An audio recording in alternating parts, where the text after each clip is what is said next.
Welcome to the Teachers on Fire podcast, where I profile agents of growth and transformation in education today. Each guest shares their highs, their lows, their passions, their goals, and the resources that are shaping their thinking and inspiring their practice. For show notes and links from each episode, visit teachersonfire.net. You can also follow the show at Teachers on Fire on Twitter, Instagram, and Facebook. And of course, please subscribe to the show wherever you listen to podcasts. I'm your host, Tim Cavey. Let's meet today's guest.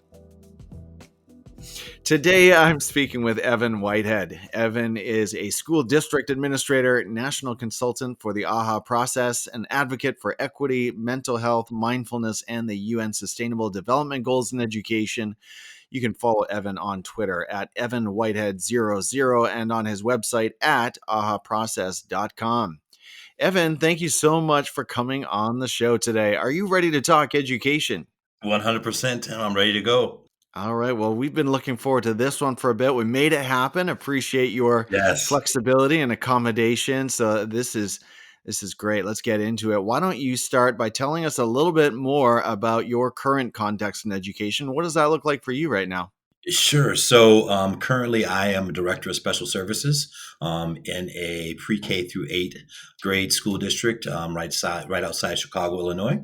And I'm in my 5th year in that position, but overall I'm in my 11th year as a central office district level administrator as either a director of special services or assistant superintendent for special services.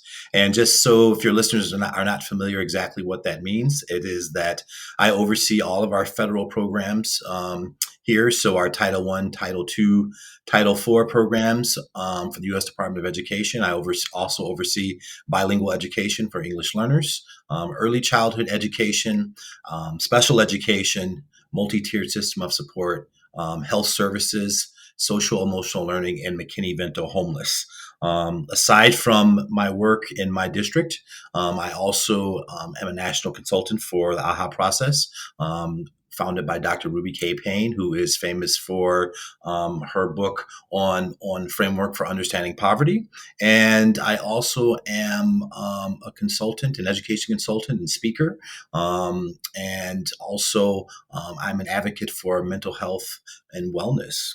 Fantastic. Well, you wear a lot of hats, sir, and you certainly bear a lot of responsibility. I was getting intimidated just thinking about all of those different titles and constituencies that you serve. So that's excellent. I mean, I am just excited to dig into your perspectives and hear more from your world. But first of all, as we get into this, I need to ask you, Evan, how are you doing these days? And what does the coronavirus crisis look like specifically for you? Well, this is week 8 in terms of shelter in place and also in terms of crisis learning that I choose to call it because realistically this is not distance learning. It's not remote learning because typically you have time to plan for that and you can schedule for it. So this is a different state in what we're in. So for my district, as I said, we're on week 8 and it has ebbed and flowed, I would say, from a professional level, because I think we had a lot of energy right away. We hit the ground running.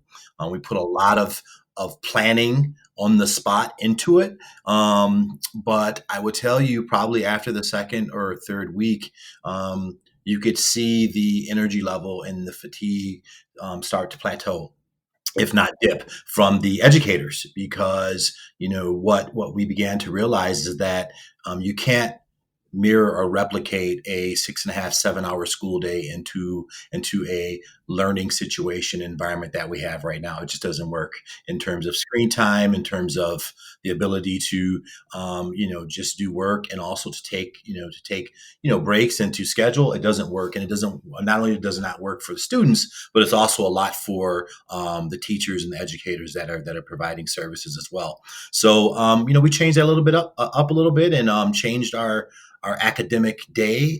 So obviously we took some guidance from our State Board of Education in terms of the amount of instructional time that should be taking place in a remote learning environment, especially screen time. So we reduced that to no more than 2 hours per day, exact contact time. But also we began to do English language arts on Monday and Wednesday, and then on Tuesdays and Thursdays we would do mathematics. We do mathematics, and then on Friday we have kind of a non academic instructional day that really really is encompassed in terms of social emotional learning, wellness, educator self-care on Fridays, where we kind of just do do a wellness check, make sure everybody's doing okay, see what we're doing, and also talk about things that systemically, what can we do to make sure that we are maintaining the type of support for all of our students, our staff, and also for the families we serve. On a personal level, it's been tough. I'm a father of two. Both a daughter who is a freshman in high school. My son is in sixth grade. They're both athletes and play, club sports. My daughter plays softball. My son plays basketball. And it's been tough because this is kind of when their seasons were supposed to really take form and shape and do some things. And it was abruptly stopped and disrupted. And, as a family, that's something that we kind of bonded with in terms of participating in their activities, going to their events, et cetera. And it's just been on the standstill. So it's been challenging. It's been something new. I think that being said, this current pandemic, I think, has opened the eyes. At least I hope it's opened the eyes of a lot of folks, and to understand that regardless of socioeconomic status, race, ethnicity, cultural background, that has had impacted everyone. So hopefully it's an opportunity for everyone to take a look at that and reflect a little bit. I had a call just today, maybe an hour ago, from a parent of one of my eighth graders who said her son, who, I check in with my class, my 28 students every morning, and we do sort of a temperature check, and we do some circle questions, and we use that time to connect with the class. But she was telling me he really hit a low the other night. He kind of had a bit of an emotional breakdown and just said, this ordeal is just so tough. He's getting tired of it. He's missing his friends, and I think our your kids. I've got two similar ages. I mean, this is really, really hard, and they don't always show it, but that it's sort of a low level trauma, right? That is running in the background, I think, for a lot of us. So none of us have a crystal ball. I won't press you for, prognostications of where this goes, but moving forward in the coming months and looking ahead into the fall, how can we start to deal with the carnage or the effects, the wake from this crisis? I mean, how do we learn from this? How do we respond to students? Do we do anything differently, or do we just build strong communities as we always do in those first days of school? Well, I think doing what we once did, even if it was effective in the past, will no longer work. We can't. The current system that we have in place is not going to support that, and we're not going to be able to thrive in doing it in that manner. So, yes, I would agree that the type of relationships we look to build and rapport with families and students, and even amongst our colleagues, are great. But now we have to go above and beyond. We really have to begin to go deeper, because now, if we're going to continue to do things virtually or in a remote environment, we don't have the ability to connect with each other. And as humans, we are social emotional beings. So when we don't have that, and it's almost hard to put everything into context when you don't have physical interaction, or at least connectedness and closeness, it's tough to do. So I think it's really digging deeper in that. The other part is that I truly believe that social emotional learning, wellness, self care is now going to be on the forefront. It has to be. We don't have a choice, right? Just statistically speaking, a lot of the numbers in terms of the mental health world have spiked in terms of mental illness diagnoses, and also those that were already diagnosed but may have been stable for quite some time, that aren't anymore, because of this. physical distancing. I choose not to call it social distancing because that's something different. But the physical distancing has caused some social isolation for many, and it's tough. And that inability of the unknown and not knowing, has some anxious feelings. All that builds up. So what I see this as a great opportunity to say, let's build a foundation in terms of what are we doing in terms of the needs of humans first and foremost, right? How can we begin to build this? Because as you said, Tim, this is it is traumatic, right? Like everyone's world has been turned upside down abruptly. It's been disrupted. There was no way we could have planned for something like this. It was unexpected. And how we come out of this and how we come out of this storm is going to be very telling. But I think as a profession, as educators, this is our moment to shine, right? This is our moment to take advantage Yes. of some of these opportunities, right? I was talking to a colleague the other day, and I said, you know, this is a keen opportunity because there's no blueprint, right? There's no rubric. There's nothing to say that what you decide to do and when you take risks in your classroom and as you take risks as a building leader or a district office administrator, there's nothing to say that that's not what you're supposed to do, right? Because it's unprecedented. So this is a great time for us to truly look at a way for us to be innovative, for us to be creative, and also for us to truly implement a growth mindset from an organic perspective, right? So now, if we're really going to do this, let's do it. There's something that's quite interesting is that in terms of technology, we've had technology has been, that, pillar in education for about the last 10 or 15 years, right? And the reality is that we know that not everyone that is in our school settings, teachers, administrators, et cetera, has the level of proficiency in terms of technology, right? Just in terms of basic, technology integration and instructional practices.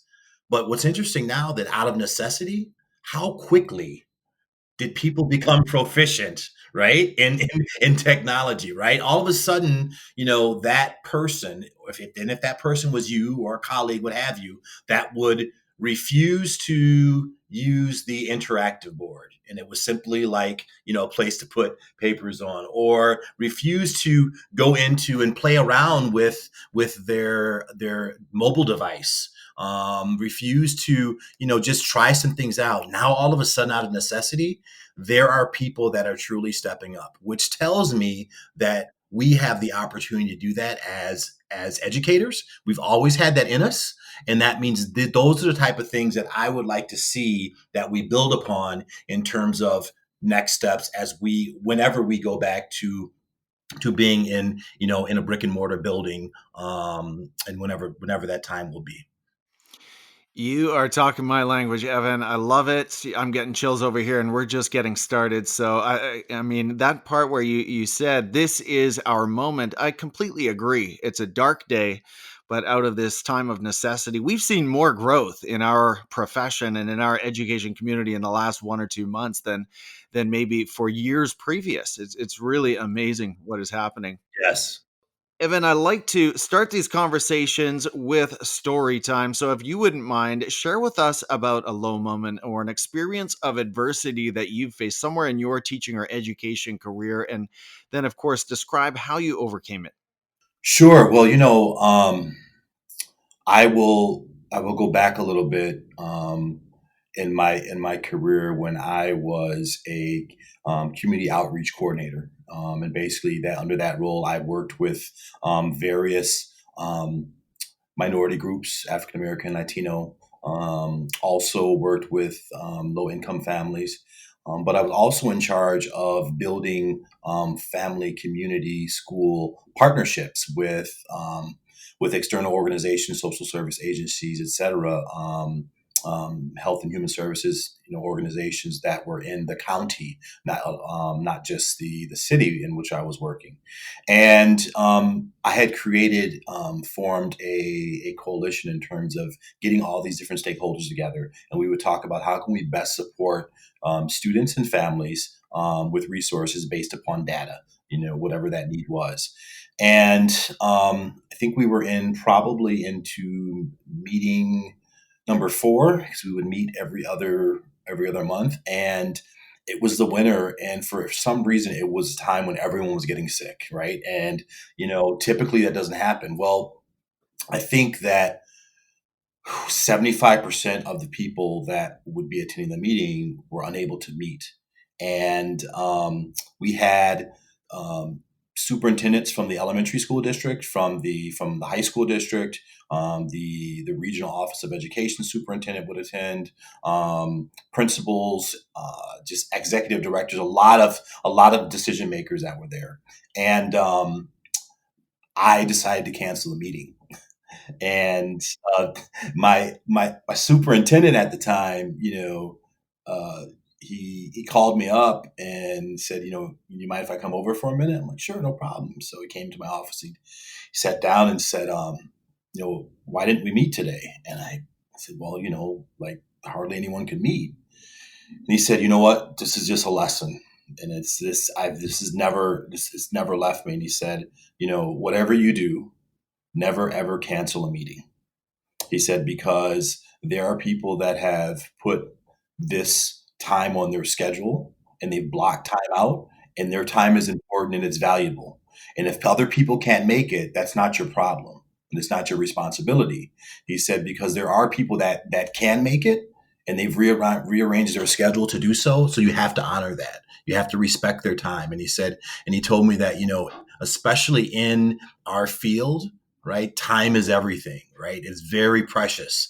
And, that when he said that to me, it stuck with me. And, I could have easily just kind of folded and said, wow, the superintendent just kind of came down pretty hard on me. But however, he didn't. He used it as a learning opportunity, and help me to grow, because as an early kind of quasi administrative role, it became invaluable for me. So obviously, moving forward, during that year, I made sure that the meetings were set. I didn't cancel any meetings, and if people could make it, they could make it.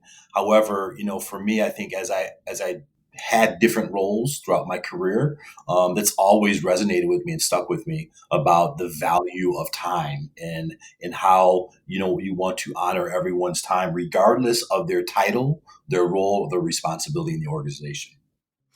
What a great takeaway. And I think it applies all the way from the top to the classroom, doesn't it? I mean, even as a teacher, that issue of integrity and credibility is equally important if we want to create trust between ourselves and our learners. So that's one that I think anyone can apply. Thank you for sharing that.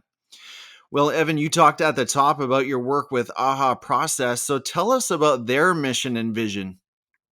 Sure. So AHA Process, I said, was company founded by Dr. Ruby K. Payne, based upon her first and best-selling book, A Framework for Understanding Poverty.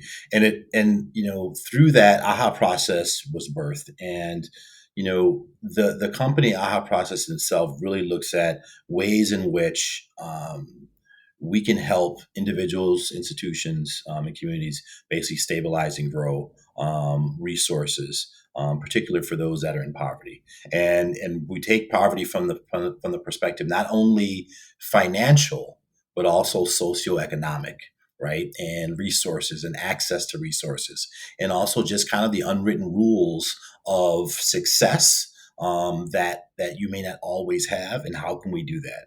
And the biggest piece is that as you do that, the best ways to do that is through educational organizations. It's a great equalizer, right?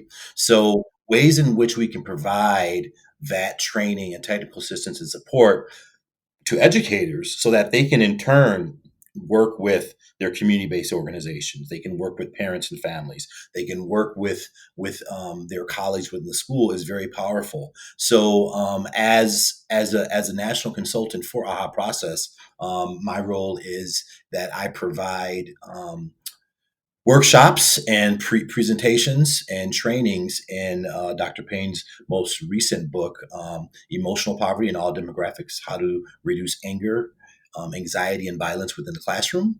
And I present to school districts, nonprofit organizations, professional organizations that really want to talk about, what that means. And because social emotional learning and wellness is a passion of mine, it kind of fit like a hand in glove. It was great. It was phenomenal because, it talks about the fact that regardless of your socioeconomic status, right, challenges in terms of social emotional well-being transcend for everyone, and really how to understand that, looking at everything from the brain in terms of the unregulated versus regulated brain, also brain development and ages and stages of life for students, and then also the reality in terms of adults. What I love about the training that I provide is that it also looks at the adults in terms of the things that they may not have addressed in their life that are still carrying over into their adulthood. And then if they're educators, how you get this emotional dance in the classroom, which is we call often called a power struggle, because what happens is there's a trigger for that adult that has not been resolved. So when a student, right, says something or do something, the adult reacts instead of responding. They react as if where they were when something may have happened and they didn't deal with it. So that's when you get this power struggle. Well, the adult doesn't want to be shown up, so to speak, by the student. The student doesn't want to be embarrassed by the adult, and then they butt heads. So that's a lot about the book and the training. Very, very interesting, and it takes me to restorative circles and some of the learning that I've done even in the last year about taking down some of those walls and really exposing, putting everyone in that circle, which is so powerful, and just to symbolize that, hey, we're all human beings, teachers, students, we're a learning community. We all have our hurts, right? Our vulnerabilities, our past, and just like you said, we all bring that into the classroom, and it makes for a complex environment, but it's one that we can resolve if we all invest in that relationship.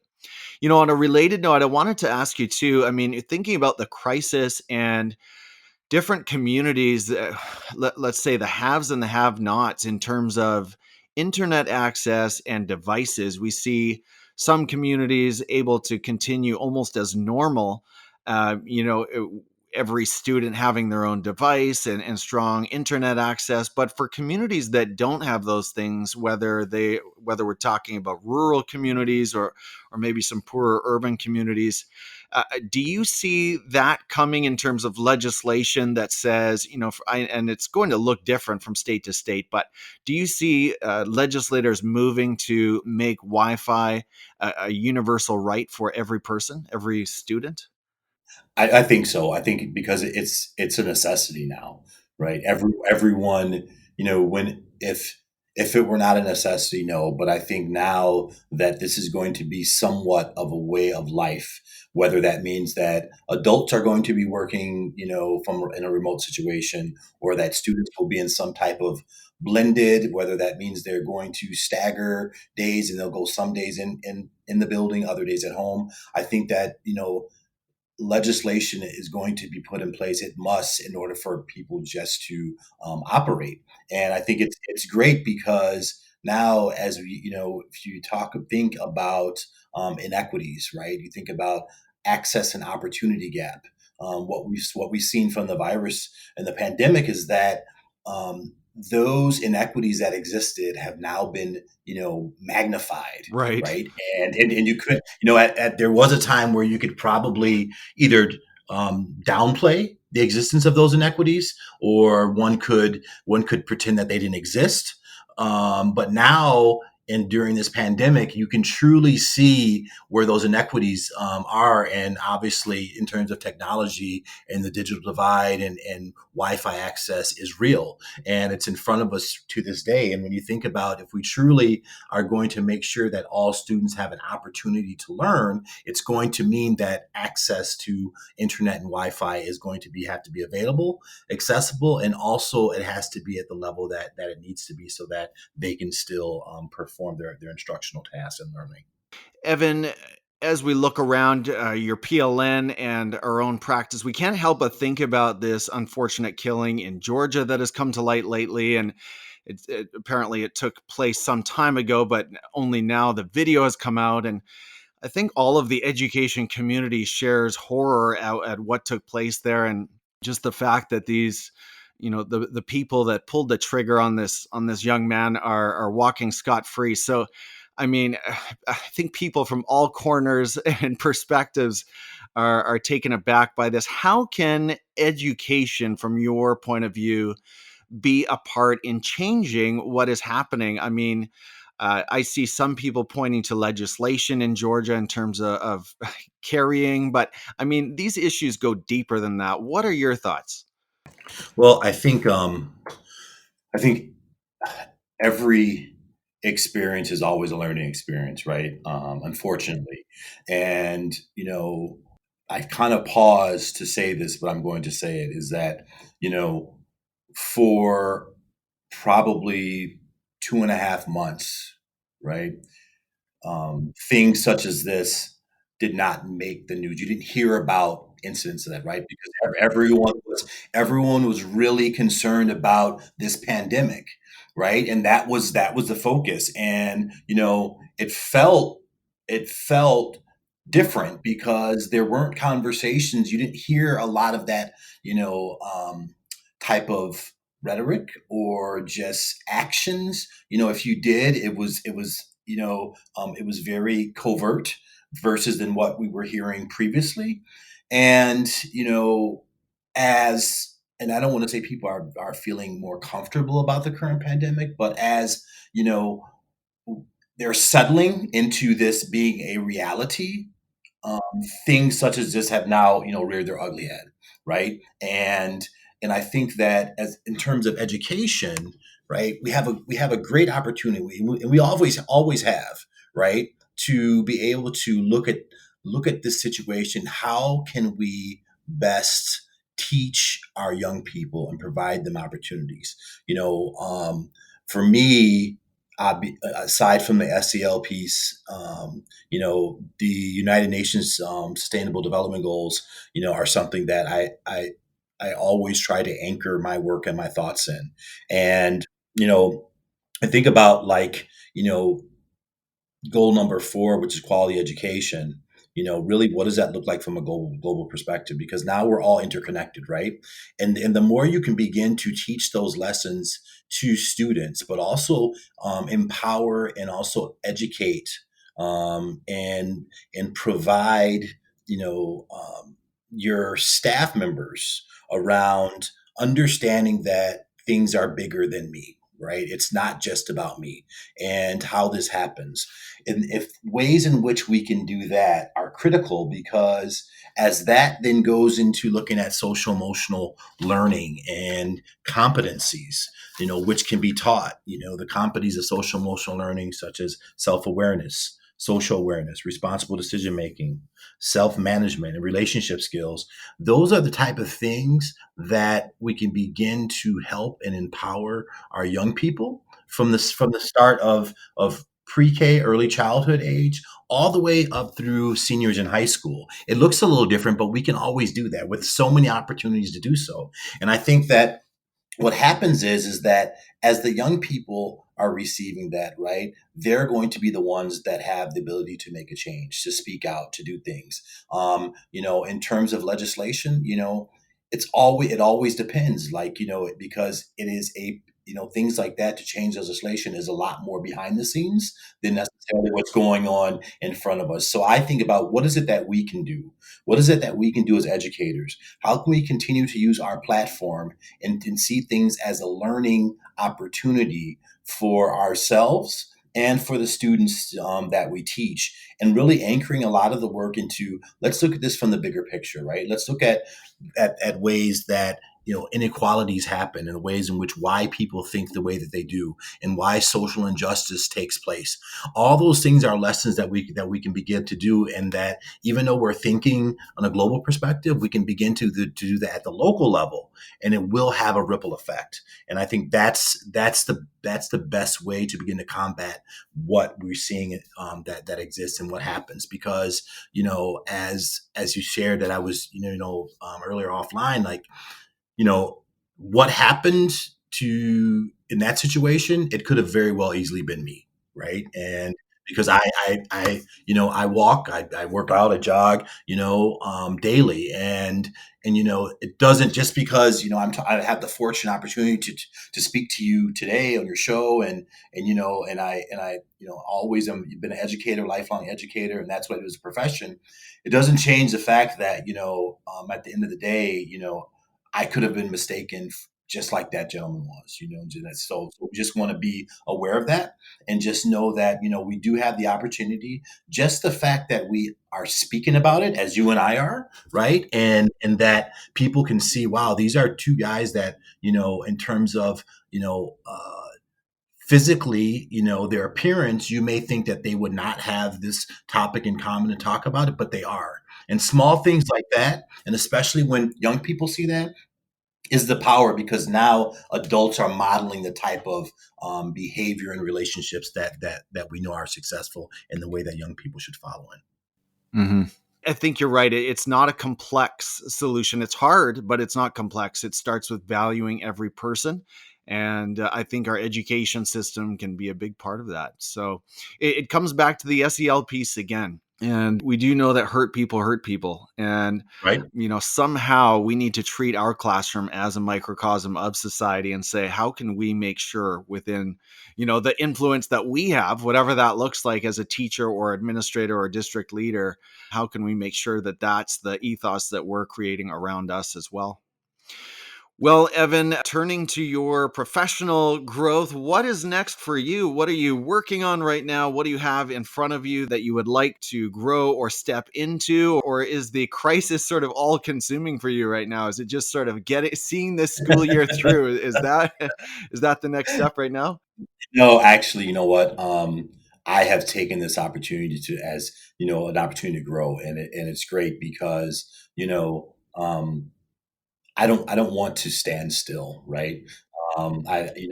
This is a great opportunity, but I'm I'm not looking to just survive during this time. I'm trying to do more. I'm trying to continue. I'm trying to grow, and so I've been doing quite a bit of projects, in the past, and I continue to do so. I am writing a couple of books right now. Oh, wow.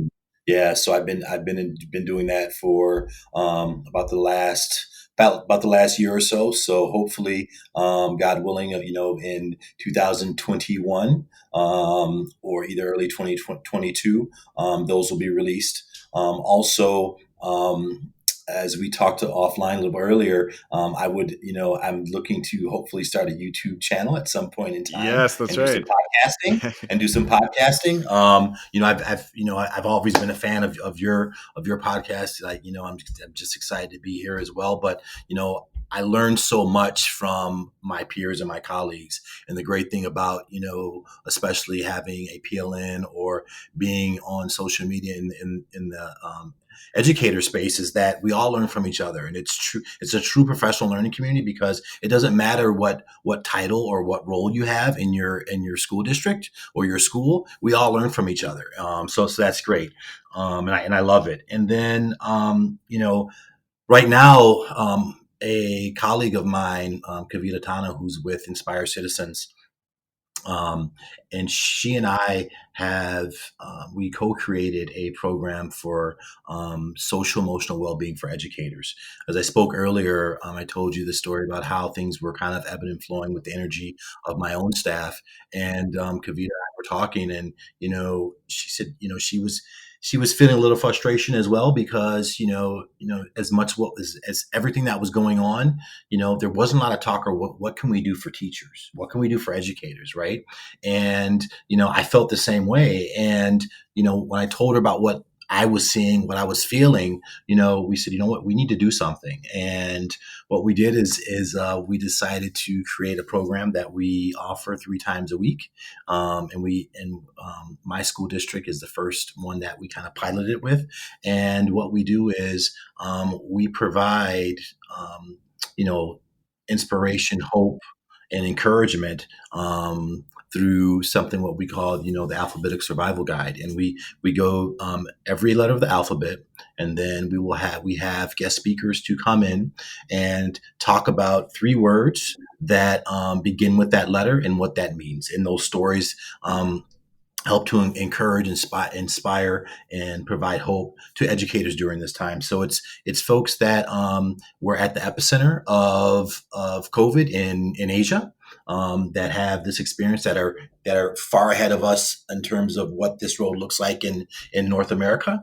We also have folks that have parallel experiences, such as Hurricane Katrina, Hurricane Harvey, to talk about that, and so just really give educators that extra boost to go through that day. And it's been very successful. That the feedback's been great, and it just all ties back into making sure that educators are taking care of themselves, right, and being the number one advocate for themselves, because if not, nobody else is going to do that. So that's a project I'm really excited about.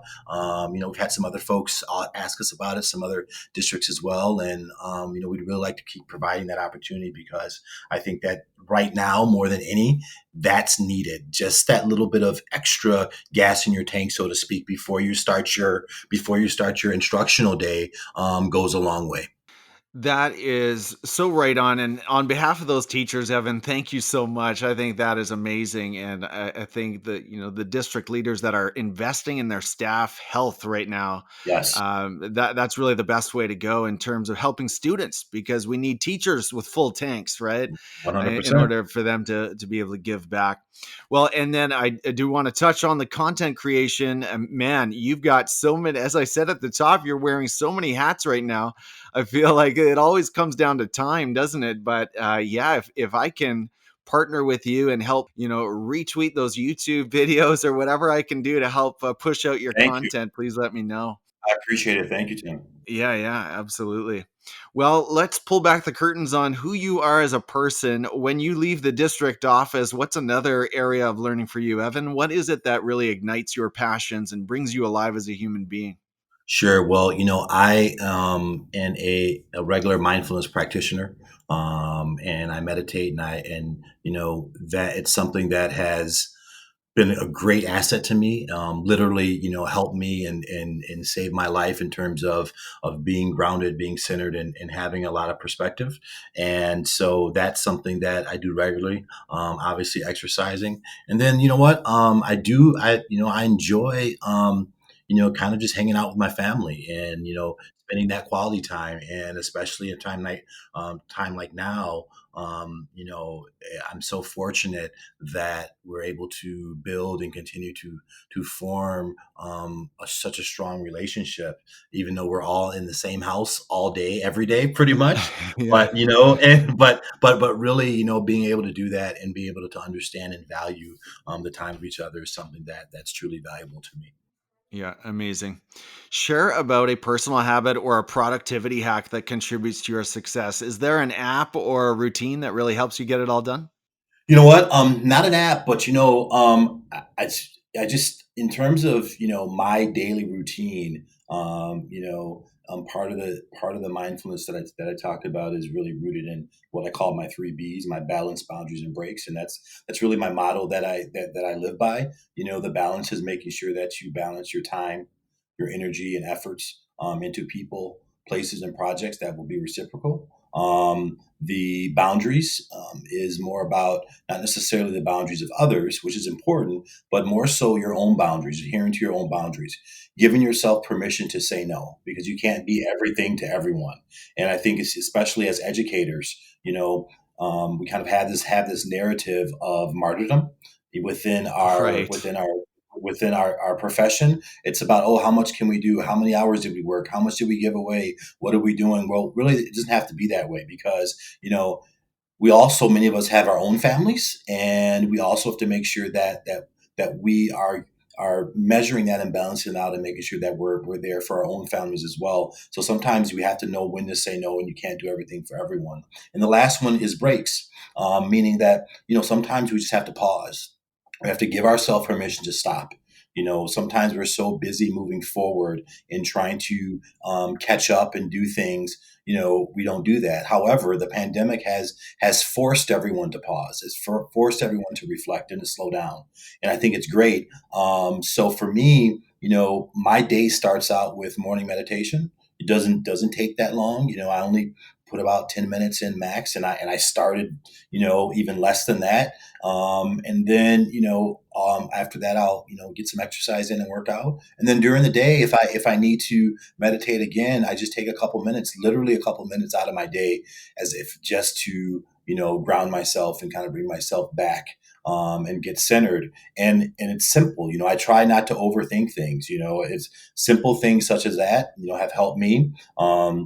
Whenever I talk to colleagues or other people, I, try to give them some tips as well that are simple, because I don't want it to be too much. Because if it's too much, oftentimes people won't do it, and I'm a witness to that myself. So I try to make things pretty simple and basic that can be followed through and consistent.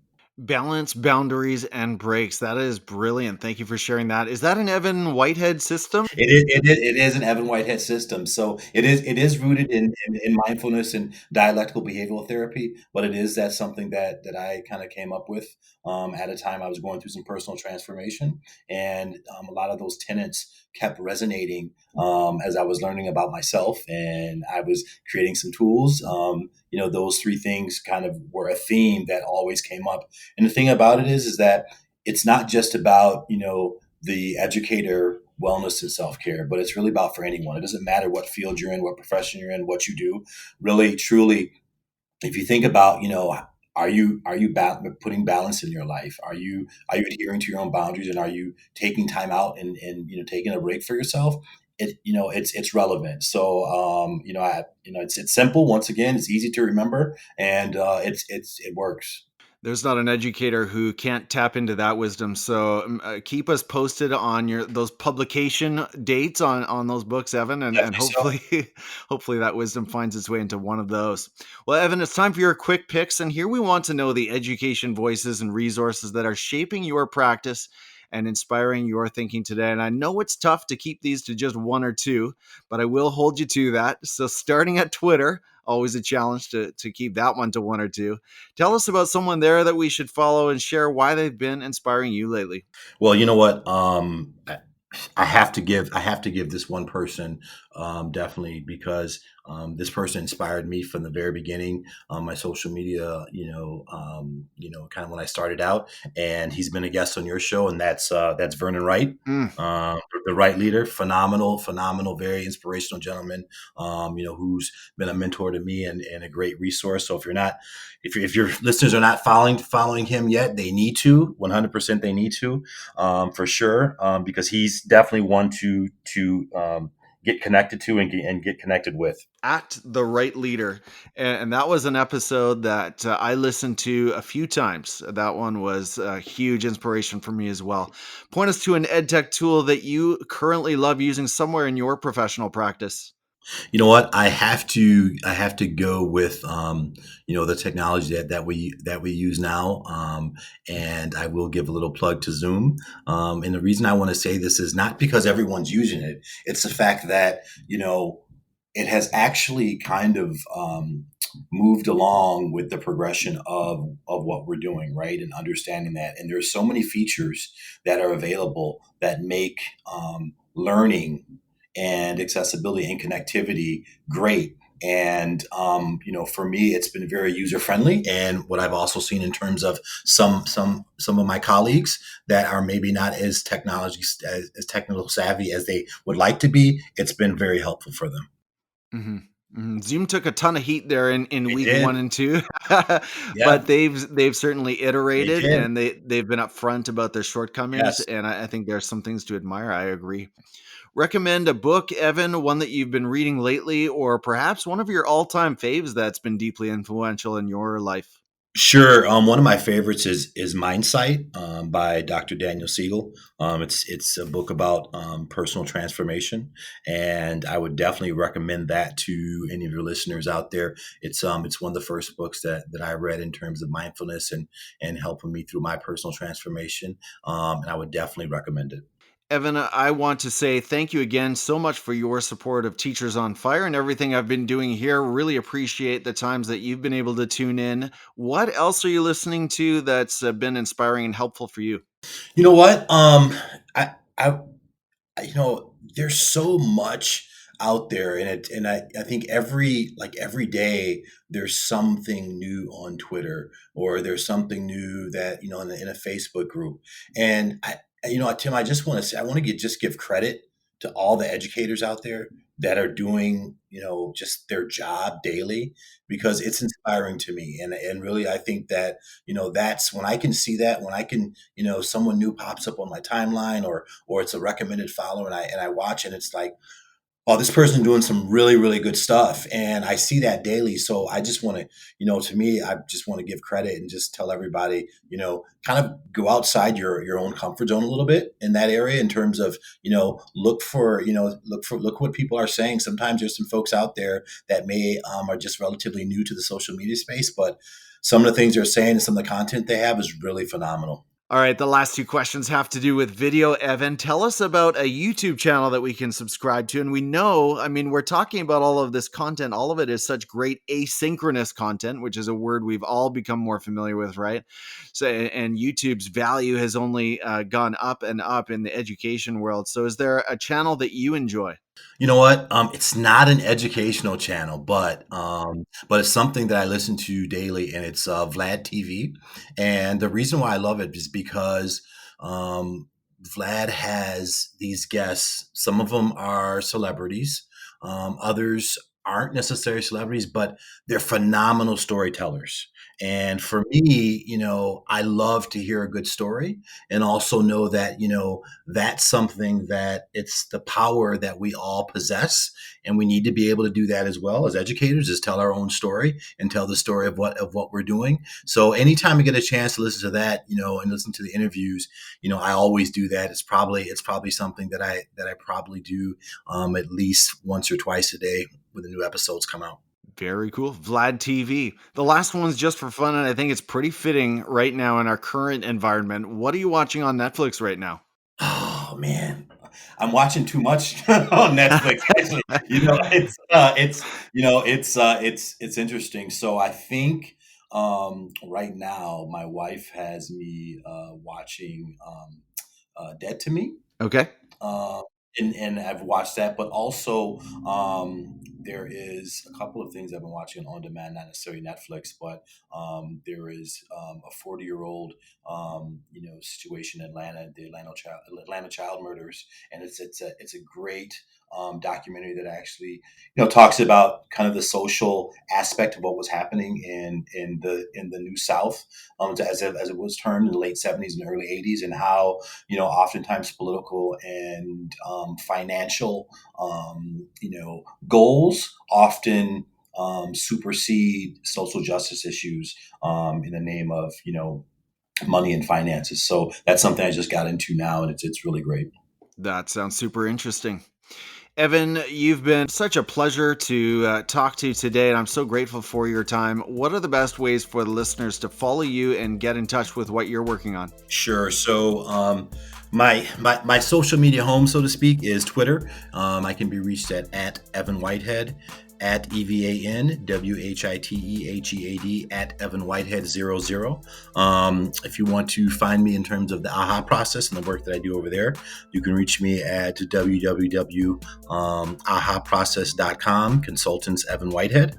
And then also on Facebook. I'm on Facebook. Just recently got on Facebook. So you can find me at Evan Whitehead on Facebook. And then I'm also on Voxer. So if any of your listeners are on Voxer, you can reach out to me on there, and my Voxer handle is EW00.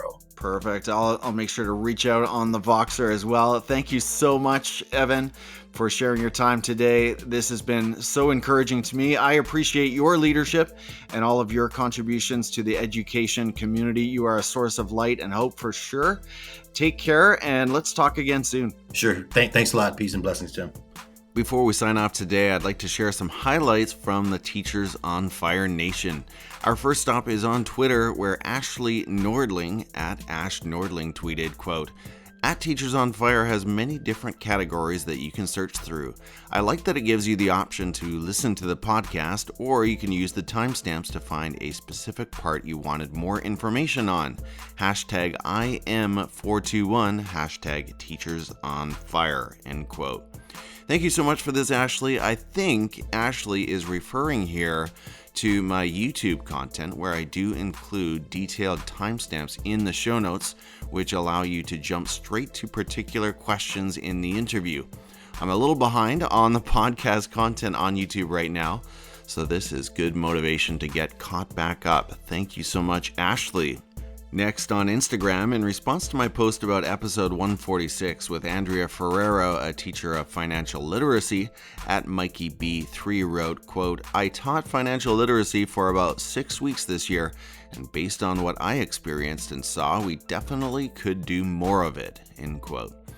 Thank you so much, Mike. I really appreciate the comment. Of course, I agree, and I have to say I'm a big fan of the creative work you put out there. Make sure you connect with Mikey B, phenomenal teacher, rapper, and artist. To all who have read, viewed, liked, retweeted, commented, or replied in any way to my content on any of these platforms, thank you. You are the fuel to my fire, and I so appreciate your support. If you're looking for some great reading, make sure you drop by the Teachers on Fire magazine on Medium, where recently we featured pieces by Tom Hobson, Dr. Deborah M. Vereen, Michael Gibson, and Samantha Fessich.